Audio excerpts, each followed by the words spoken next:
नमस्कार दोस्तों, स्वागत है आप सभी का परेशान परिवार पर। चलिए हम लोग देख रहे हैं प्रैक्टिस सेट। तो प्रैक्टिस सेट आपका ईवीएस का है। आप लोग के एग्जाम जो सीटेट का है वो चल रहा है।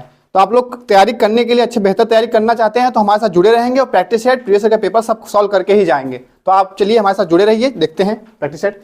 पहले एक थॉट है छोटा सा, उसको देख लेते हैं। पक्षी ने जब जब किया अपने पंखों पर विश्वास, अपने पंखों पर जब जब पक्षियों ने विश्वास किया है कहां तक हो गया, दूर दूर तक उनका हो गया आसमान, मतलब आसमान उनका दूर दूर तक हो गया। जब अपने पंख पे आप लोग अपने मतलब कि हौसलों पे विश्वास करेंगे तो आप लोग लक्ष्य को अवश्य प्राप्त कर लेंगे। ठीक है, तो अपने पंखों पर मतलब अपने हिम्मत पर विश्वास करिए। ठीक है, चलिए देखते हैं आगे। आज का हमारा प्रैक्टिस सेट 8वां है।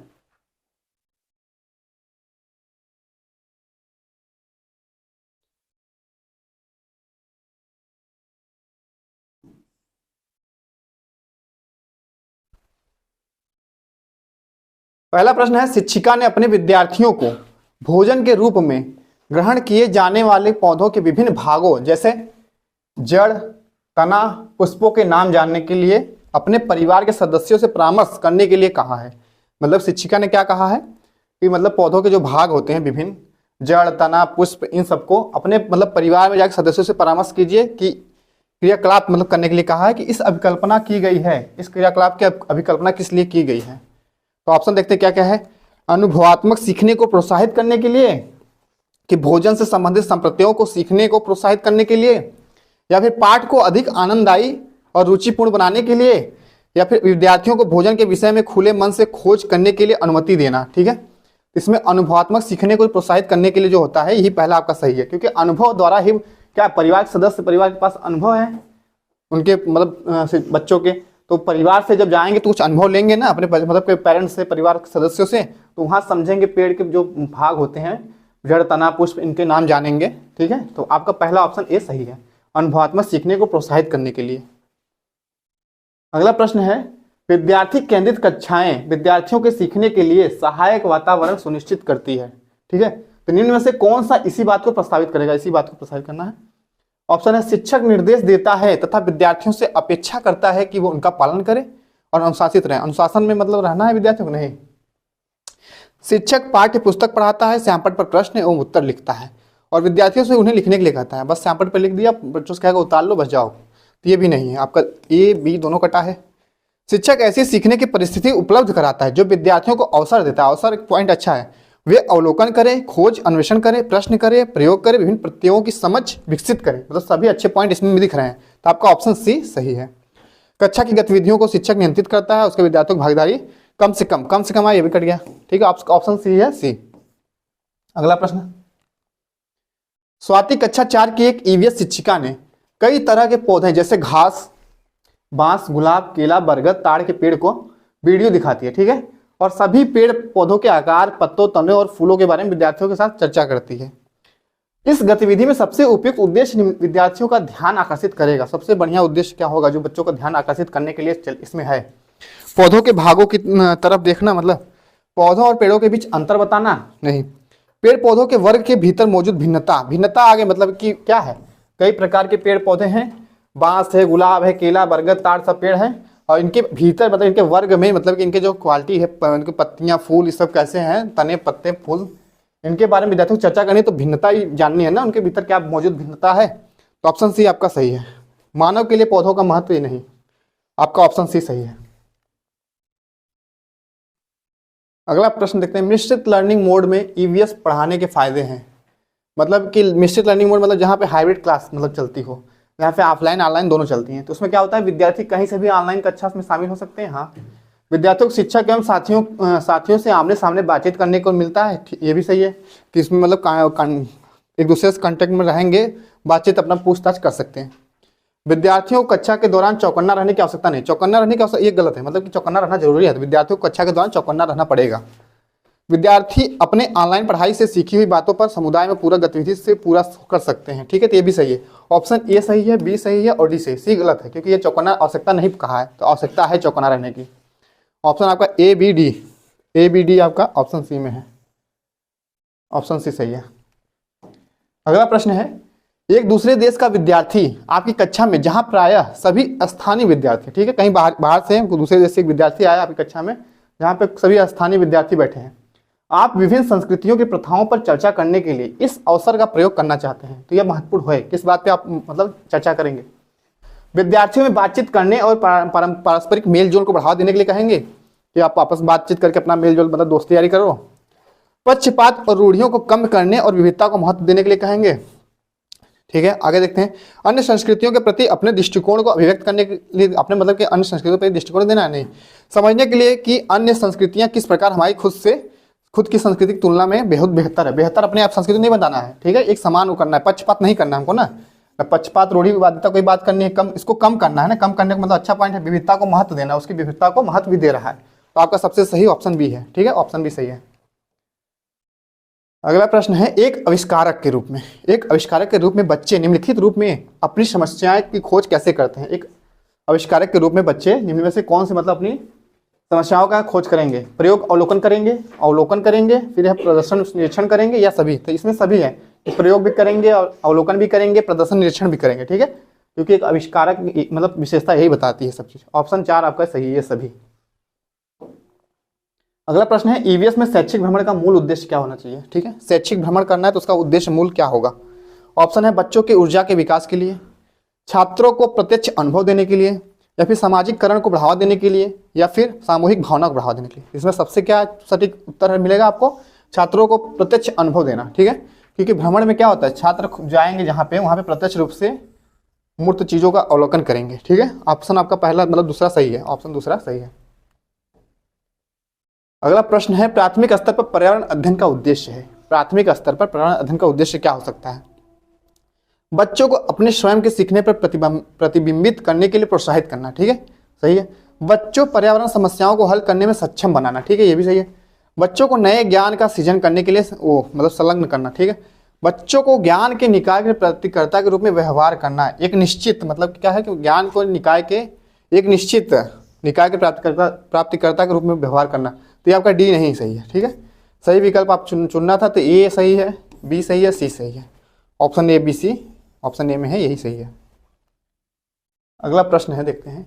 ईवीएस के संबंध में प्रासंगिकता का मतलब क्या होता है? प्रासंगिकता का मतलब क्या होता है पूछा है ईवीएस के संबंध में। तो इसमें देखेंगे ऑप्शन क्या क्या है। ईवीएस को सरल से जटिल तक सीखना। ठीक है, ज्ञात से अज्ञात की ओर ईवीएस सीखना, उदाहरण के माध्यम से ईवीएस सीखना, ईवीएस सामग्री को वास्तविक जीवन स्थितियों और विद्यार्थियों के तत्काल वातावरण से जोड़कर सीखना। तो इसमें सबसे संबंध प्रासंगिकता की बात जो करता है, सामग्री जो मतलब कि जीवन से जोड़ना होता है, कोई भी चीज होती है मतलब आसपास के वातावरण को बच्चों के, तो उसको तत्काल मतलब वातावरण से जोड़ना ही क्या होता है? प्रासंगिकता की बात मतलब इसका होता है। ऑप्शन डी सही होगा आपका। बाकी ये सब भी सही है, लेकिन प्रासंगिकता का मतलब यही होता है कि बच्चे के संपूर्ण मतलब जो उसका आसपास का वातावरण है उससे संबंधित उसको जोड़ के ही कुछ चीजें बताई जानी चाहिए ईवीएस से। ठीक है, ऑप्शन डी आपका सही है। अगला प्रश्न है, प्राथमिक स्तर पर पर्यावरण अध्ययन के बाल केंद्रित प्रकृति किसके कारण है? मतलब ईवीएस में मतलब बाल केंद्रित प्रकृति पूछा है, किसके कारण है? गतिविधि आधारित शिक्षा है, रटना सिखाना, या पाठ्य पुस्तक आधारित शिक्षा है, या फिर सीखने के लिए स्कूल, घर और समुदाय की भागीदारी है? इसमें जो सही आंसर है देखते हैं। गतिविधि आधारित तो चलेगी शिक्षा, इसमें गतिविधि करनी है। रटना नहीं है, रटन तो विद्या नहीं चलती ना, तो रटना नहीं है। पाठ्य पुस्तक आधारित शिक्षा, बस पाठ्य पुस्तक से सीमित नहीं रहना है, वातावरण मतलब अपने बाहर पाठ्य पुस्तक से प्रस्थान करके मतलब अपने मतलब विश्वविद्यालय से मतलब जोड़ के वातावरण को समझाना। ठीक है, तो ऑप्शन आपका ये भी कर जाएगा। सीखने के लिए स्कूल, घर और समुदाय की भाग, देखो स्कूल भी है, घर भी है, समुदाय भी है। ठीक है, तो मतलब संपूर्ण वातावरण आ जाएगा इसमें। ठीक है, तो ऑप्शन डी भी सही है आपका। ए डी कहाँ मिलेगा? ऑप्शन ए केवल इसमें डी में है, ए डी ऑप्शन डी सही है। अगला प्रश्न है, पर्यावरण अध्ययन एनईपी 2020 में अनुभवात्मक सीखने में वृद्धि के लिए शिक्षण शास्त्रीय अभ्यासों का चुनाव कीजिए। मतलब एनईपी आपके 2020 में मतलब कि अनुभवात्मक सीखने की वृद्धि के लिए शिक्षण शास्त्रीय अभ्यास को चुनाव करना है। ऑप्शन देखते हैं क्या है। पर्यावरण अध्ययन की चुनिंदा अवधारणाओं पर ध्यान केंद्रित करना, पर्यावरण अध्ययन के शिक्षण में कला का एकीकरण करना, फिर पर्यावरण अध्ययन के शिक्षण में कहानी कहने का एकीकरण करना। मतलब एकीकरण करना मतलब इंटीग्रेट करना, उसी में पढ़ाना, कला के माध्यम से आर्ट बनाना, फिर कहानी कहना, तो दोनों सही है। लेकिन आपका जो पहला है पर्यावरण अध्ययन की चुनिंदा अवधारणाओं पर ही ध्यान केंद्रित करना, ये नहीं होगा, क्योंकि बस इसके मतलब कुछ ही अवधारणाओं पर बात करने के लिए नहीं कहता, सभी अवधारणाओं को पूरा करने के लिए कहता है बच्चों के लिए। ठीक है, यहाँ पे क्या है, ये गलत हो जाएगा। Option B C option C में है, ये सही होगा। अगला प्रश्न देखते हैं। सतत एवं समग्र मूल्यांकन में समग्र शब्द संबंधित है, मतलब कि सतत एवं समग्र मूल्यांकन में समग्र शब्द क्या है, तो इसको पूछा है समग्र मतलब क्या होता है। ऑप्शन है संज्ञानात्मक स्तर से, सह पाठ्यचर्या क्रियाकलाप से, या फिर समग्र विकास से, या फिर शैक्षिक क्षेत्र से। इसमें जो समग्र का मतलब होता है समग्र विकास से होता है, ठीक है। इसमें जैसे कि इसको पूरे बच्चे के संपूर्ण मतलब विकास से जोड़ा जाएगा, उसके शारीरिक मानसिक सभी क्षेत्रों का विकास होगा। तो सतत एवं समग्र मूल्यांकन, और इसमें मतलब कि परीक्षा के अंत में जो लेते हैं एनुअल मतलब कि एग्जाम, उसमें भी इसमें जो सब कुछ देखा जाता है। ऑप्शन सी सही है। आगे देखते हैं अगला प्रश्न। संज्ञानात्मक बाधित विद्यार्थियों को पर्यावरण अध्ययन पढ़ाने की कौन सी युक्ति सर्वाधिक उपयुक्त होगी, मतलब कोई संज्ञानात्मक बाधित विद्यार्थी है, उसको ईवीएस पढ़ाने के लिए कौन सी युक्ति सर्वाधिक उपयुक्त होगी। कक्षा में मिश्रित सहपाठी समूह बनाएंगे, या फिर पढ़ाने के लिए श्रव्य पाठों का अधिक विकास करेंगे, श्रव्य मतलब सुनाने वाली पाठ्य पुस्तक देंगे उसको। कार्यों को भागों में बांटेंगे और पृथक रूप से भागों को पूरा करेंगे।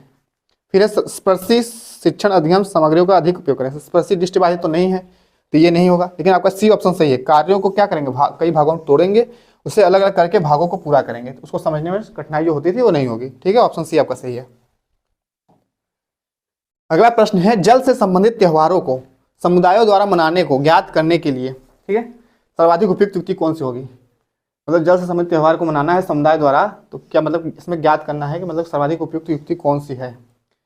सहपाठी द्वारा सीखेंगे, समुदायों के त्यौहार के वीडियो दिखाएंगे बच्चों को, या फिर परिवार तथा समुदायों में बुजुर्गों से बातचीत करेंगे, या फिर शिक्षक से चर्चा करेंगे।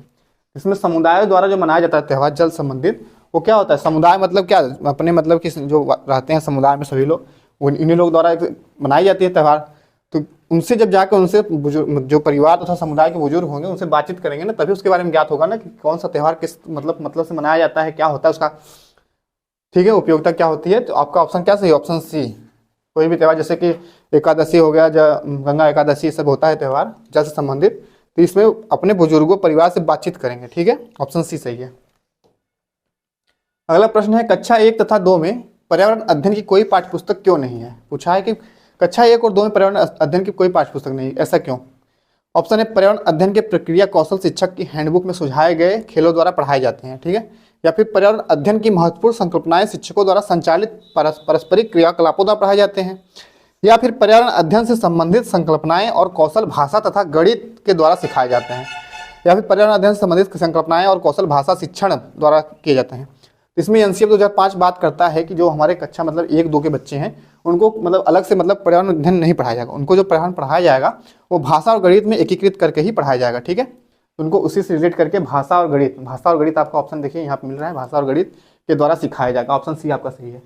कक्षा 2 के बाद जब 3, 4, 5 में जाएंगे तो एक अलग से पाठ्यपुस्तक मतलब ईवीएस की बनाई जाएगी, जिससे मतलब उसमें विज्ञान, सामाजिक विज्ञान और पर्यावरण के सभी मुद्दे उसमें सम्मिलित करके पाठ्यपुस्तक को पढ़ाया जाएगा।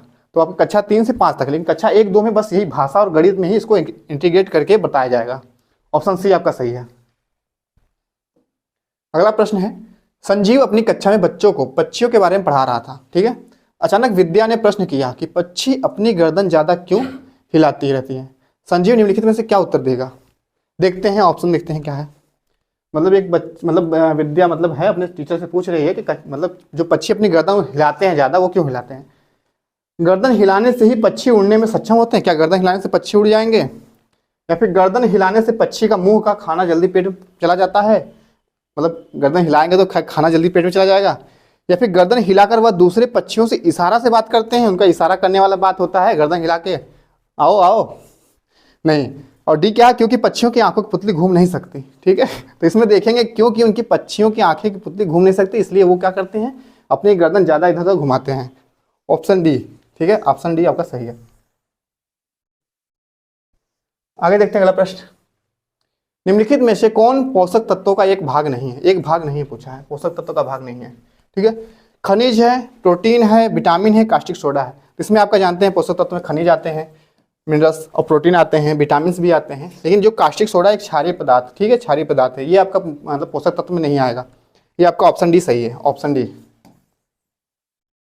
आगे देखते हैं अगला प्रश्न।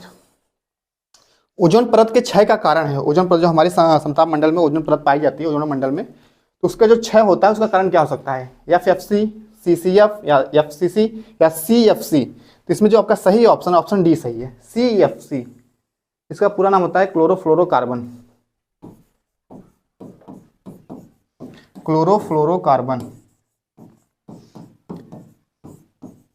और ये निकलता कहाँ से है? ये हम लोगों के घर के जो रेफ्रिजरेटर है, एसी है, फ्रिज है, इस सब में से ये निकलते रहते हैं ये गैस। और ये बहुत खतरनाक गैस होती है, ये जो जाती है वायुमंडल में तो ओजोन परत का क्षरण इसी से होता है ज़्यादातर। ठीक है, तो CFC आपका इंपॉर्टेंट यही ऑप्शन है, ऑप्शन डी।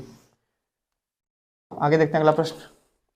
वन महोत्सव किस महीने मनाया जाता है? वन महोत्सव मनाया जाता है किस महीने मनाया जाता है पूछा है। सितंबर मनाया जाता है कि जुलाई में मनाया जाता है कि फरवरी में कि मार्च में? तो इसमें जो आपका सही आंसर है ऑप्शन बी, जुलाई में। इसको जुलाई के पहले सप्ताह में मनाया जाता है। ठीक है, जुलाई के पहले सप्ताह में।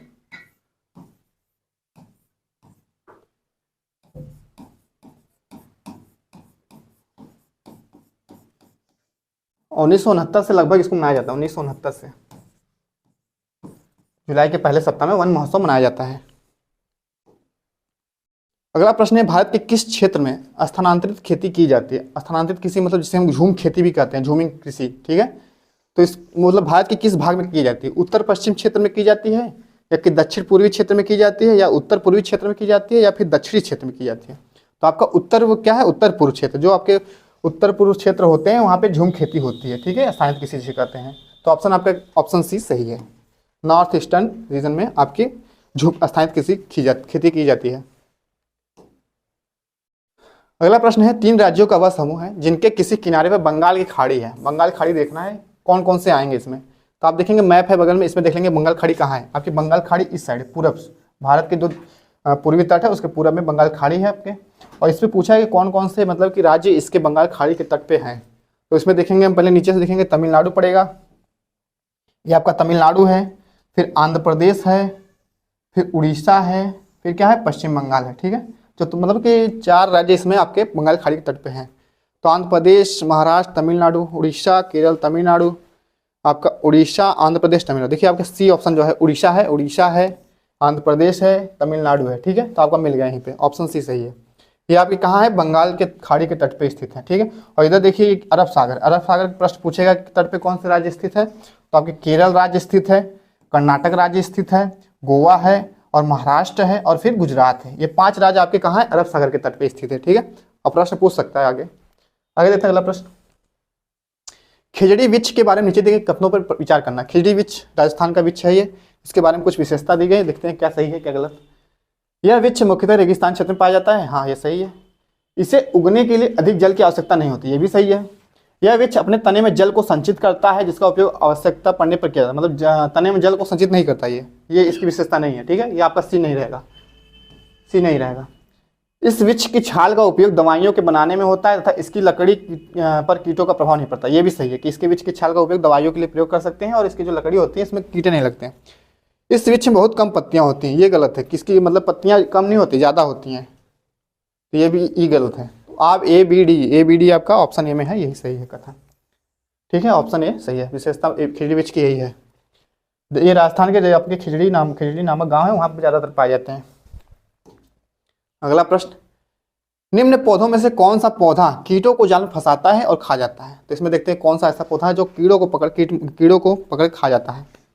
ऑप्शन है कस्क्यूटा, जिसे अमरबेल कहते हैं। ठीक है, सूरजमुखी का पौधा, कैक्टस पौधा, या घटपड़ी का पौधा। तो इसमें जो पीछे प्लांट घटपड़ी का पौधा जो होता है ये आपका क्या है, ये कीटों को जाल में फंसाता है और खा जाता है। ठीक है, तो ऑप्शन आपका डी सही है।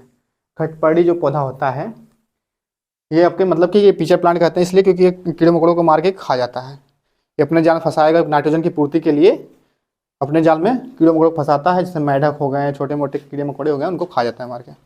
ऑप्शन डी आपका सही है।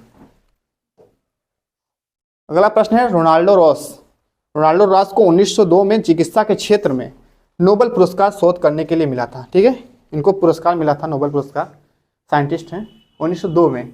तो बताइए ये किस लिए इनको मिला था? डेंगू मच्छर से फैलता है ये बताने के लिए, या फिर मलेरिया मच्छर से फैलता है ये बताने के लिए, या फिर चिकनगुनिया मच्छर से फैलता है ये बताने के लिए, या फिर प्लेग पिस्सुओं से फैलता है ये बताने के लिए।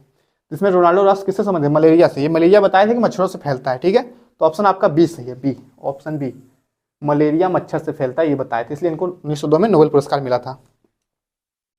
अगला प्रश्न है, निम्नलिखित में से कौन से जानवर का आगे का दांत उसकी पूरी जिंदगी बढ़ता रहता है, मतलब कि आगे का जो दांत होता है वो बढ़ता रहता है एकदम। ठीक है, तो ऑप्शन है केट, केट बिल्ली। ठीक है, ऑप्शन है बिल्ली, गिलहरी, सांप, बाघ। ठीक है, तो इसमें जो सही है ऑप्शन आपका क्या सही होगा, गिलहरी। गिलहरी का दांत क्या होता है, वो लगातार मतलब हमेशा जब तक वो मतलब जीवित रहता है तब तक उसका दांत बढ़ता रहता है, इसलिए वो क्या करता है, घिसता रहता है अपना दांत। ठीक है, ये आपका ऑप्शन सही है, स्क्वायरल, जिससे हम गिलहरी कहते हैं। ऑप्शन बी आपका सही है। अगला प्रश्न देखते हैं क्या है। शुगर और प्रोटीन का होता है, शुगर और प्रोटीन का होता है, इसमें मतलब बीच में है प्रोटीन डैश है, इसके बीच में भरना था, का होता है से एक संगठन क्या, किससे बनकर बना होता है ये। ठीक है, इसका शुगर और प्रोटीन का गठन पूछा है, किससे मिलकर बना होता है। तो शुगर की बात करेंगे तो ये कार्बोहाइड्रेट से बना होता है। ठीक है, कार्बोहाइड्रेट से। और प्रोटीन किससे बना होता है, एमिनो अम्ल से मिलकर बना होता है। तो आपका पहला ही ऑप्शन सही है, पहला कार्बोहाइड्रेट और प्रोटीन, मतलब प्रोटीन जो होता है एमिनो अम्ल से बनता है, आपका पहला ही सही है। अगला प्रश्न है, पति पत्नी और उनके बच्चे किस प्रकार के परिवार के उदाहरण हैं, मतलब कि अगर पति पत्नी है परिवार में और उनके बच्चे बस रहते हैं तो कौन से परिवार कहलाएंगे, संयुक्त परिवार कहलाएंगे, सुखी परिवार कहलाएंगे, या फिर एकल परिवार कहलाएंगे, इनमें से कोई नहीं। तो जहाँ पे पति पत्नी और उनके एक दो बच्चे रहते हैं साथ में तो आपका एकल परिवार कहलाता है। ठीक है, वो आपका एकल परिवार होता है, ऑप्शन 3 सही है। और जहाँ पे मतलब संयुक्त परिवार किसकी विशेषता, जहाँ पे मतलब कि चाचा चाची दादा दादी मतलब सब लोग मतलब मिलजुल कर रहते हैं एक साथ, तो वहाँ पे संयुक्त परिवार की विशेषता हो जाती है। ठीक है, तो ऑप्शन आपका इसमें बस पति पत्नी बच्चे पूछा है तो एकल परिवार की विशेषता है, ऑप्शन 3 सही है। अगला प्रश्न देखते हैं, हमारे जल संसाधनों को संरक्षित करने का सबसे अच्छा तरीका पूछा है, जल संसाधन को संरक्षित करने का। तो ऑप्शन पहला देखिए, वर्षा जल का संग्रहण करना, हाँ ये सही है, वर्षा जल का संग्रहण कर सकते हैं। सतत जल का उपयोग, सतत जल का उपयोग भी करेंगे। वनस्पति के प्राकृतिक पुनरुत्थान को प्रोत्साहन, वनस्पति अगर वनस्पति पेड़ पौधे ज़्यादा लगाएंगे हम लोग तो वर्षा होगी, इसलिए ये भी सही है। तीसरा भी, उपयुक्त में सभी, मतलब कि चौथा मतलब सब सही है, उपयुक्त सभी। ठीक है, आगे देखते हैं अगला प्रश्न। ईवीएस शिक्षण में एचएसटीपी के बारे में सही कथन चुनना है। ठीक है, एचएसटीपी के बारे में, तो इस कार्यक्रम में टेक्स्ट की जगह वर्कबुक का उपयोग, मतलब कि क्या होशंगाबाद साइंस टीचिंग प्रोग्राम है एक, इसका फुल फॉर्म एचएसटीपी का होशंगाबाद साइंस टीचिंग प्रोग्राम। इसमें यह कार्यक्रम है कि टेक्स्ट की जगह पर वर्कबुक का किया गया है, नहीं। कार्य पुस्तक के स्थान पाठ्य पुस्तक को उपयोग किया गया है, नहीं। पाठ्य पुस्तक के स्थान पर पाठ्य कार्य पुस्तकों और विज्ञान की सामग्रियों का उपयोग किया गया है। ठीक है, आपका ये तीसरा सही है, ये आपका तीसरा सही है, जहाँ पे पाठ्य पुस्तक के स्थान पे पाठ्य मतलब कार्य पुस्तक का भी प्रयोग करते हैं और उसके बाद विज्ञान कुछ सहायक सामग्रियों का प्रयोग करेंगे। ठीक है, विज्ञान के लिए जो सहायक सामग्री, आपका तीसरा सही है। आखिरी प्रश्न देखते हैं क्या है।